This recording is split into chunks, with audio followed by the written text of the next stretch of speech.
ನಮಸ್ಕಾರ.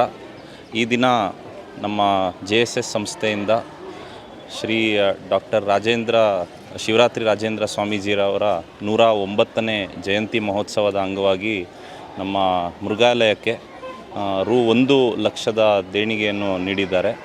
ಸೊ ಇಂಥ ಒಂದು ದೇಣಿಗೆಯನ್ನು ಇವರು ಸುಮಾರು 14 ವರ್ಷದಿಂದ ಕೊಡ್ತಾ ಬರ್ತಾ ಇದ್ದಾರೆ. ಈ ಬಾರಿ ಇದು 15ನೇ ವರ್ಷ, ಸಕ್ಸೆಸಿವ್ಲಿ 15ನೇ ವರ್ಷ ಈ ಒಂದು ಡೊನೇಷನ್ನ ಕೊಡ್ತಾ ಇದ್ದಾರೆ. ಇದರಿಂದ ನಮ್ಮ ಮೃಗಾಲಯದ ಪ್ರಾಣಿ ಪಕ್ಷಿಗಳಿಗೆ ಆಹಾರ ಮತ್ತು ವೈದ್ಯ ಒಂದು ಸೇವೆಗಳನ್ನು ನಾವು ನೀಡೋದಕ್ಕೆ ಅನುಕೂಲವಾಗುತ್ತೆ.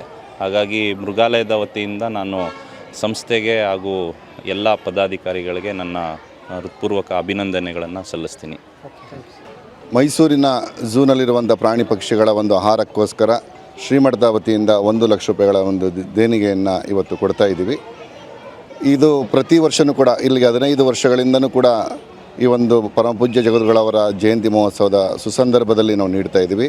ಇದೇ ತಿಂಗಳ 25ನೇ ತಾರೀಕು ಪರಮಪೂಜ್ಯ ಜಗದ್ಗುರು ಶಿವರಾತ್ರಿ ರಾಜೇಂದ್ರ ಮಹಾಸ್ವಾಮಿಗಳ 109ನೇ ಜಯಂತಿ ಮಹೋತ್ಸವ ಇದೆ.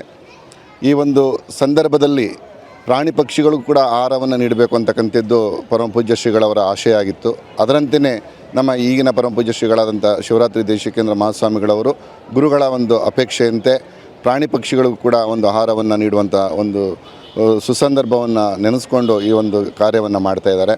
ಅದಂತೆ ಶ್ರೀಮಠದ ವತಿಯಿಂದ ಇವತ್ತು ಕಾರ್ಯದರ್ಶಿಗಳಾದಂಥ ಶಿವಕುಮಾರ್ ಸ್ವಾಮಿಗಳವರು ಮತ್ತು ಸಮಿತಿಯ ಸಂಚಾಲಕರಾದಂಥ ಮುಗೇಶಪ್ಪನವರು ನಾವೆಲ್ಲ ಬಂದು ಶ್ರೀಮಠದ ವತಿಯಿಂದ ಒಂದು ಚೆಕ್ಕನ್ನು ನೀಡಿ ಪ್ರಾಣಿ ಪಕ್ಷಿಗಳ ಒಂದು ಶ್ರೇಯೋಭಿವೃದ್ಧಿಗೋಸ್ಕರ ಶ್ರೀಮಠ ಯಾವತ್ತೂ ಇರುತ್ತೆ ಅಂತಕ್ಕಂಥ ಮಾತನ್ನು ಈ ಸಂದರ್ಭದಲ್ಲಿ ಹೇಳ್ತಾ ಇದ್ದೀವಿ.